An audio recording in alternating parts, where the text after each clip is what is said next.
Bismillahirrahmanirrahim. Assalamualaikum warahmatullahi wabarakatuh.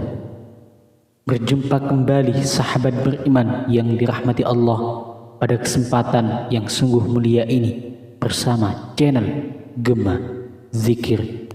Sahabat beriman yang dirahmati Allah Subhanahu wa Ta'ala, tidur adalah salah satu cara manusia untuk melepas rasa lelahnya dari kesibukan rutinitas.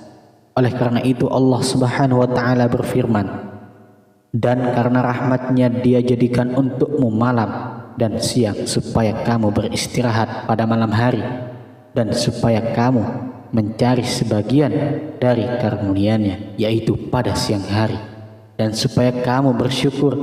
Al-Quran Surah Al-Qasas ayat 73. Dari kutipan ayat tersebut, Allah sudah memfasilitasi kita semua. Yang pertama adalah malam. Allah menciptakan malam yaitu agar manusia bisa beristirahat, bisa tidur di malam hari dari lelahnya dan letihnya aktivitas di siang hari tentunya.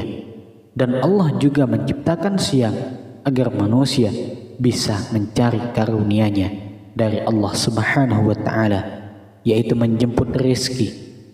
Namun sahabat yang dirahmati oleh Allah, meskipun tidur adalah salah satu cara untuk beristirahat, tetapi tidak boleh tidur pada waktu, yaitu pada 3 waktu ini, karena tidur di 3 waktu ini sangat dibenci Allah dan Rasulullah SAW.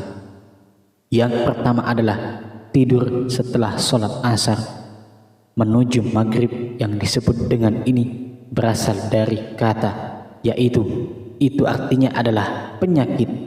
Penyakit jika kita tidur setelah asar menuju maghrib, maka tidak menutup kemungkinan kita akan mudah terkena penyakit. Diriwayatkan dari Aisyah radhiyallahu anhu, Rasulullah SAW bersabda, barang siapa yang tidur setelah sholat asar lalu akalnya menjadi hilang, maka janganlah dia mencela atau menyalahkan kecuali dirinya sendiri.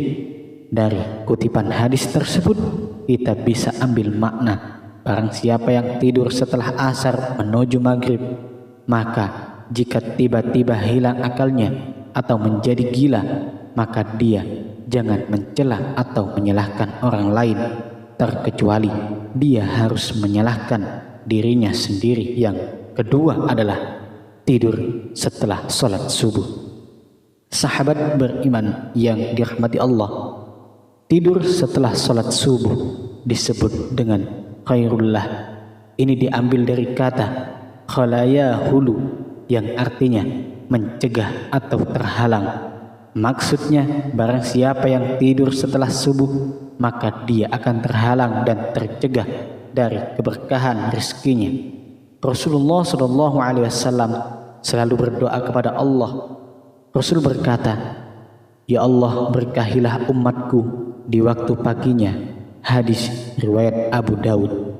Rasulullah SAW mendoakan umatnya agar mendapatkan keberkahan di pagi hari, tetapi umatnya tidur, maka umat tersebut tidak akan mendapatkan keberkahan di pagi itu. Dan Rasulullah SAW pun bersabda, apabila kamu telah selesai sholat subuh, janganlah kamu tidur tanpa mencari rezeki. Hadis riwayat Bukhari.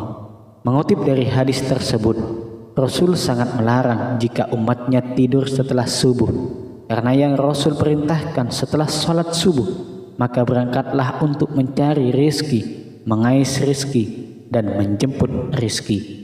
Maka insya Allah dengan cara seperti itu kita akan mendapatkan keberkahan dari Allah Subhanahu wa Ta'ala. Maka bila ada seseorang yang suka tidur setelah sholat subuh, jangan heran bila dirinya hidupnya tidak ada kemajuan, tidak ada kesuksesan, dan tidak ada perkembangan, atau bahkan mungkin dia akan jatuh pada kemiskinan yang sangat lama. Yang nomor 3 adalah tidur sebelum sholat isya. Tidur sebelum sholat Isya adalah tidur yang sangat dibenci oleh Rasulullah SAW.